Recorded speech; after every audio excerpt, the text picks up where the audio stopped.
All right, good morning, everyone. Today on Mama's Making Comments, I have Robin with me, and I specifically invited her because she represents something a lot of moms don't realize yet, and that is income today doesn't always come from your 9 to 5 or selling products. Robin helps moms build income streams using their voice, their knowledge, and their connections through webinars, podcast coaching, and live events, which I just think is amazing, Robin, what you do. And I'd love to start here. So before you started doing webinars, coaching events, what did life actually look like for you as a woman? So prior to the podcast, all the things All as the well. things. Yeah, where did I, the journey start, I guess is the best way. Where did the journey start for Robin? oh gosh, 6 years ago, Hmm. So pretty pandemic. new. Pretty new. Yeah, pandemic. We were at home. Everyone was, knitting, doing their own nails, all the things. Because we couldn't go outside, we couldn't do anything. But one of my many businesses, side hustles, is Mary Kay, and I was promoting Mary Kay into a Facebook group. Okay. And a lady found me promoting Mary Kay and said, "Hey, I'm gonna have a networking event when the doors of the city open. Can you provide samples?" Okay. So back then, working corporately and also in the beauty industry. So I had a salon suite, and of course, that was closed as well Right. during the pandemic. So we had all that going on at that time. So went to the event, gave the lady the samples, and a business card.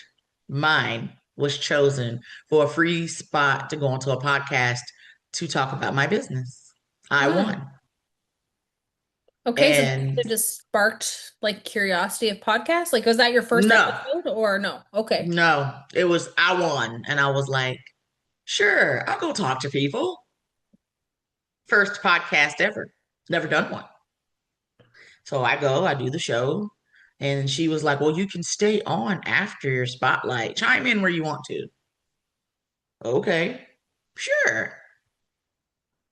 Did that. Started following the platform and all the things. And about 3.5 months later, get a DM. Hey, Robin, thinking about expanding the platform. Would love for you to come and be a host on my show or host your own. Kate, I'm laughing. What? Me? Okay. Does she know I'm afraid to speak publicly?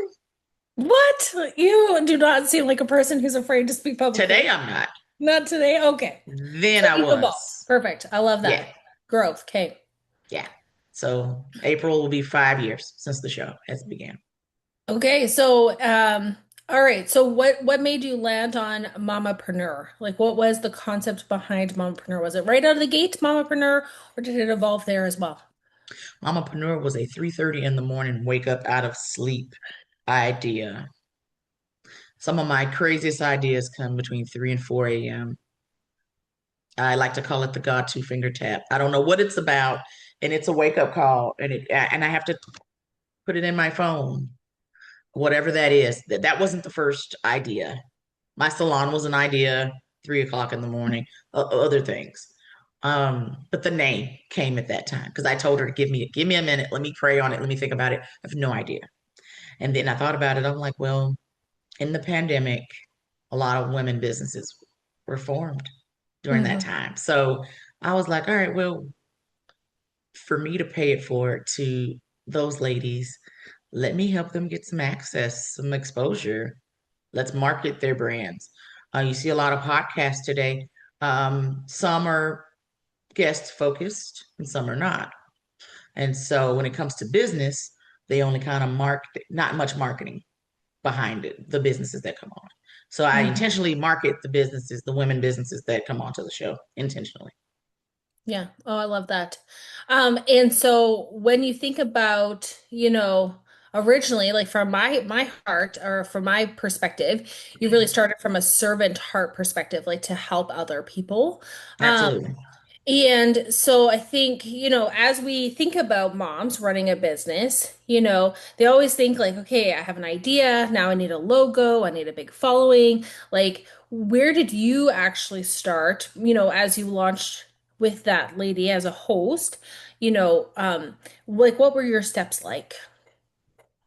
Well, and everybody may not do it this way. So for Mompreneur podcast, I literally was like, once I told her yes, before I changed my mind, it was, let's just see.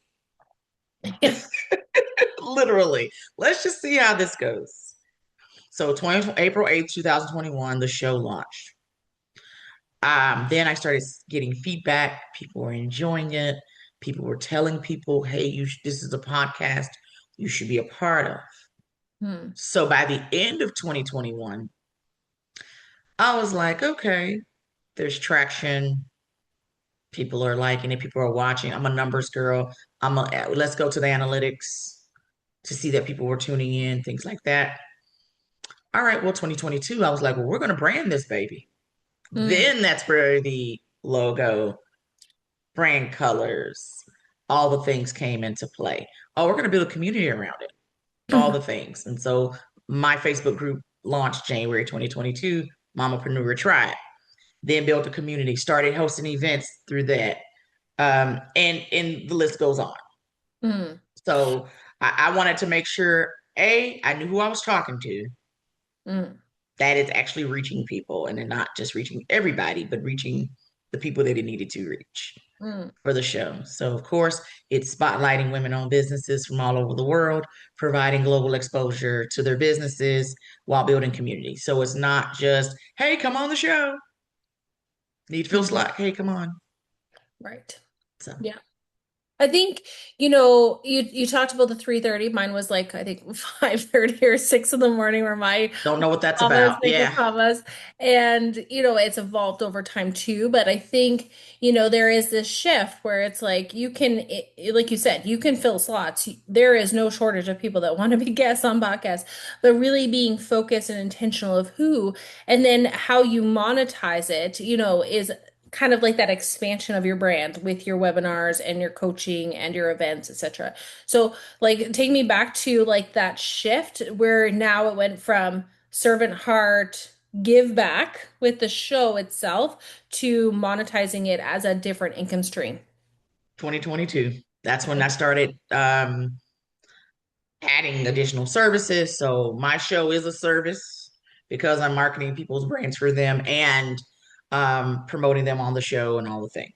So I have a service for that and for those who are not physically in studio. So promoting their brands for them while they're not on the Mhm. show, but they're still getting that exposure by me promoting it for them. And there's list goes on there.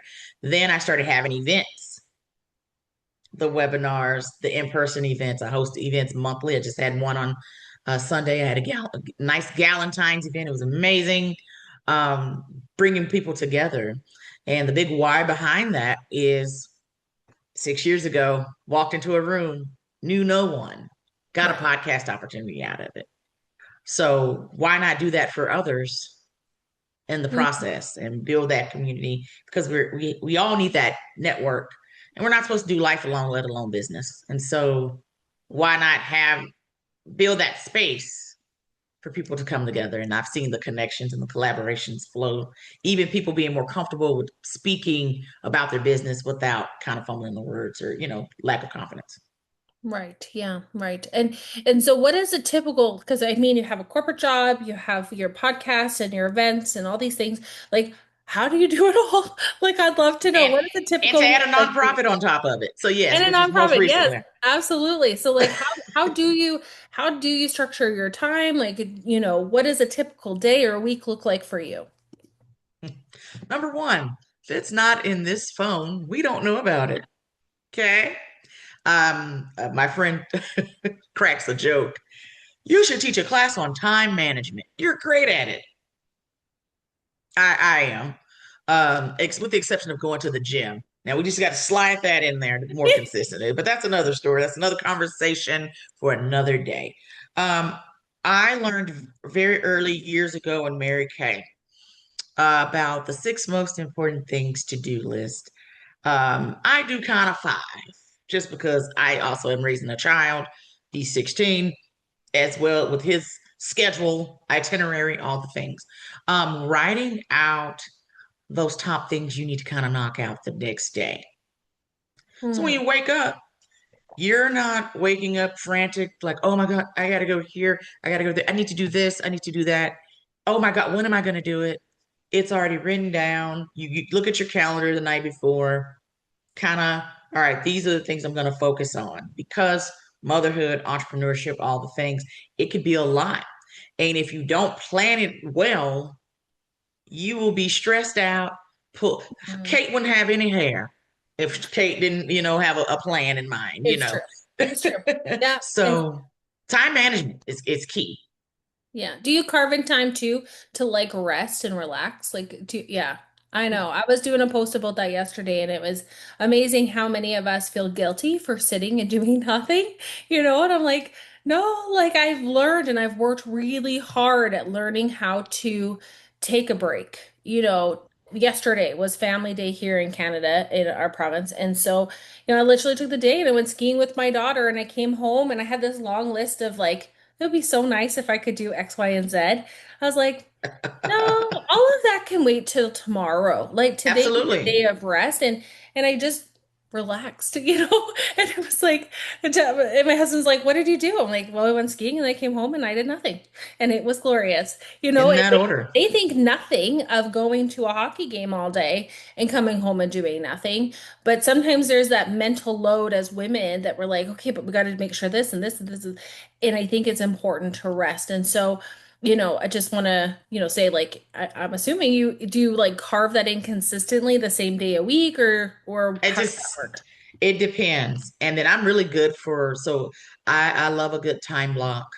I love a good, hey, we're not gonna do work that's corporately or for the business after this time. Mhm, mhm. I'm really good about getting on a ship or going to someone's beach and getting out of here for a little bit and do absolutely nothing work, business related.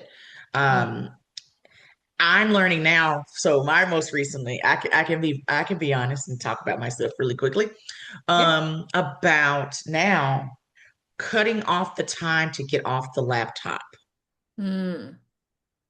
I know me when an idea comes to mind, I go right into it. Let me get into it real quick. Let me at least write it down. Let me at least, do a little research. And sometimes if it's something you're passionate about doing or you like to do, that time, passes pretty quickly. And so now making sure I'm not on my laptop after 9 p.m. or Mm. 8 p.m.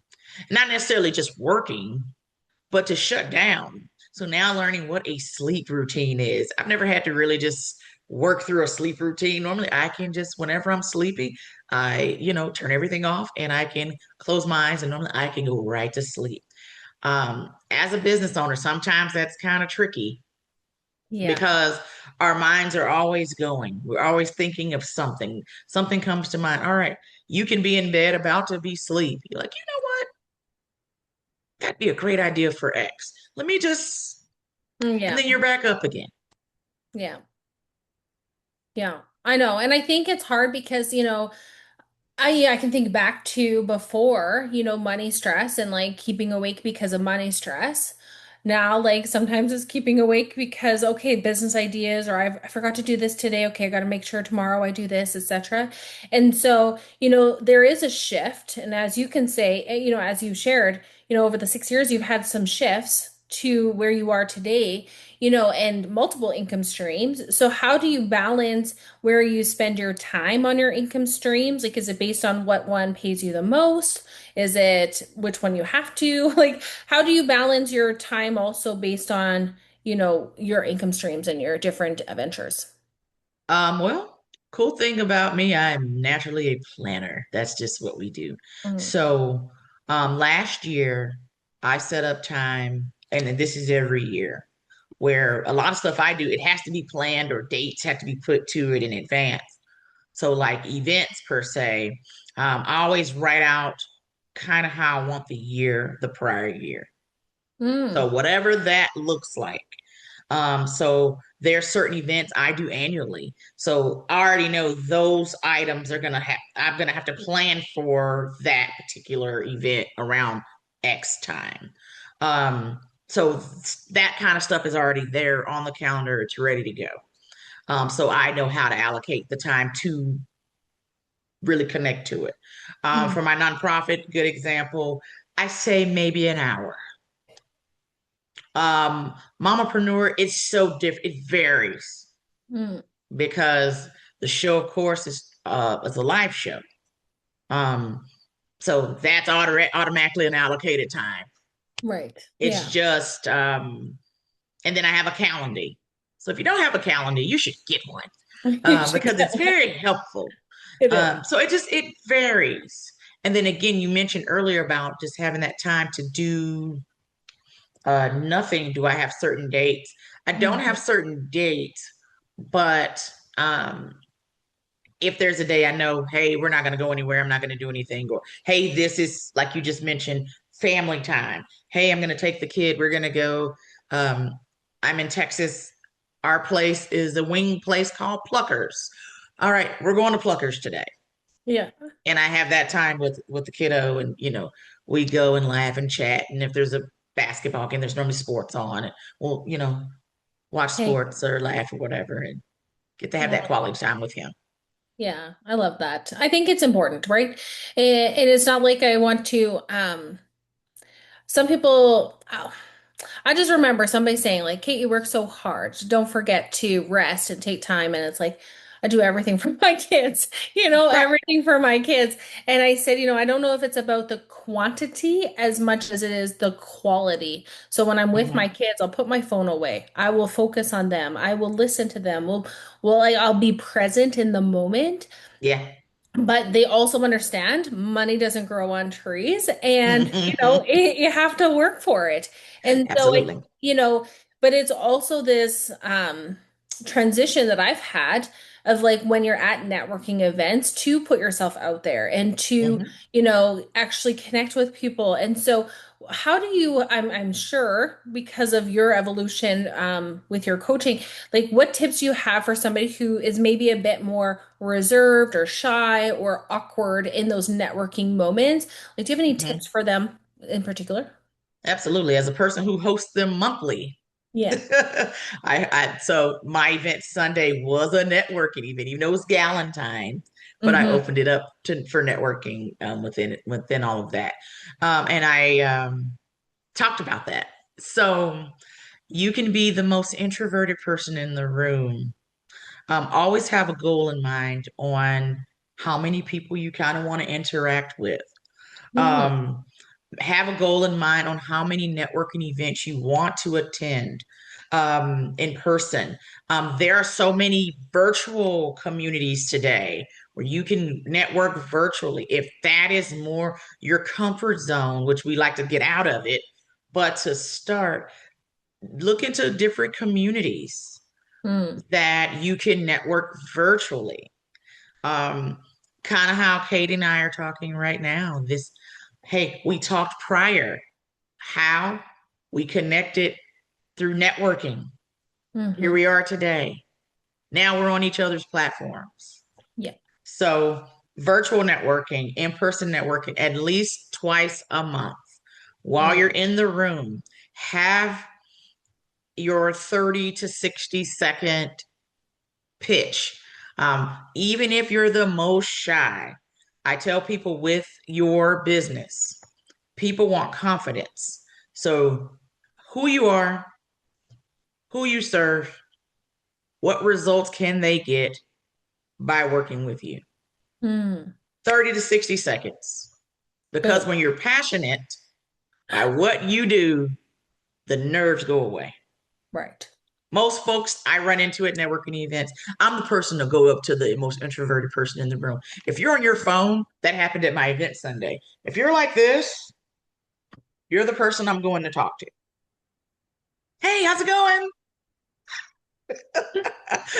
And most folks will have that look on their face like, she would come and talk to me. Yep, I'm the person because I'm the host number one at this particular Yeah. situation. But period. If I was at an event, it was over 100 people in the room. Hmm. I went right up to the person in the corner, Hey, how's it going? You enjoying yourself?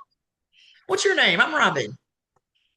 And a lot of times, if you just being in the room and saying, whether someone approaches you or you approach them, hi, my name is. What, you know, what kind of work do you do? What brought you here today? The Hmm. conversation will flow from there.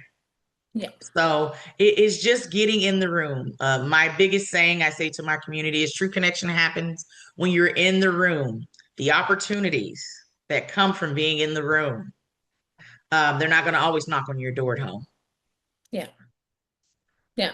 I think, yeah. I mean, example, and it can be a networking event. It can be podcast guesting. There's lots of groups on that. If you're like listening and like, how Yep. do I get on podcast? There is a guest, like there is podcast guest and host groups galore, but even yesterday at the ski hill, my daughter and her friend were the pair on the seat in front of me. So guess who was the single lady, And I would just go, hey, do you mind if I sit with you? And anybody that I could find that was a single rider, I Yeah. occupied the seat beside them and I got to know them because they're trapped for 5 minutes on the lift. Okay, what do you do? My I name's love Kate. it. Where do you live? Oh, okay, been here, and having a conversation. And it wasn't with an agenda. And I think that's the biggest thing Thank you. that I've Yes. noticed is sometimes people go into, well, who can I get? Who can I meet so I can get them? And it's like, What's in no, it for me? who can you just get to know, right? And Hmm. if it flows and if it becomes something cool, but I wouldn't be where I am today if I didn't get to know other people and build Hmm. relationships. And a podcast was a really big part of where I am today. So, Love just that. anybody that's listening, it's like take your outcome out of the equation when you meet people. Just Yeah. be a human and normal. And you never know who your audience is. Your whatever you're doing, they could just be within your target audience or just talking about what you do in a networking space, podcast space. Someone can go and refer you without you even being in the room, Hmm. just by you saying, and it's not you saying what you do is not salesy. You saying what you do in your business is what your business is. That's how you make money. You always need customers. You always need referrals. Yeah. I always tell people that. So, because some people feel if they go to a networking event and they talk about what they do, they come across as salesy. And I'm like, business is sales. Yes. Okay, It what is, you but it's do also is like you sales. solve problems. You solve Yeah, problems, that right? part. And so we provide a solution to a problem. And I always like to say, I actually say I don't sell anything. I just solve problems, you know? Hmm. And, for me, it's I solve problems to help people either turn what they do into revenue, whether it's saving them money or helping them make money, right? Yeah. And, and if you focus on helping others, which I feel like your servant heart as well, especially with your nonprofit and your podcast and your platform, and building those networks, you bring people together, you solve problems. And that's what makes you Mhm. so magnetic is people want to Thank be a you. part of somebody who, is not focused on who can I get. And so, Yeah. I think, as we kind of wrap up the episode, what is like the biggest mindset block that you see from women that you interact with through what you do? Like that you would love to like if you could give everybody one tip or one advice or something, what would it be to help them just go next level in their life? Get out of your own way. Yeah. Your audience is out there. They are just waiting for you. You are the face of the brand. Please stop being so scared to show your face. You are the face of the brand. Get out there, meet people, Yeah. talk about what you do. The more you talk about it, the more confident you get. The more hey, your pitch will change. I mean, all the things. Get out of your own way. The blessing is on the other side of that comfort zone, but you got to get out of the comfort zone. Yep. 100%. Oh my gosh. Yes, Robin, this was so encouraging because really income doesn't always start with a business plan. right? Sometimes it's the Sure does not. 3:30 a.m. Okay. But it's also consistency and just being bold enough to like keep pursuing. And Hmm. so, people, if you are listening, you can grab a freebie. We're gonna put it down here, but mamapreneurpodcast.com. And really, if this encouraged you, share it with a friend who's been quietly worrying about anything in life, okay, but especially holding themselves back because there's ways that you can make commas in your text without sacrificing your family. So thank you so much, Robin. Thank you. Amazing, and cannot wait to continue the conversation on our social platforms. Absolutely. Thank you so much.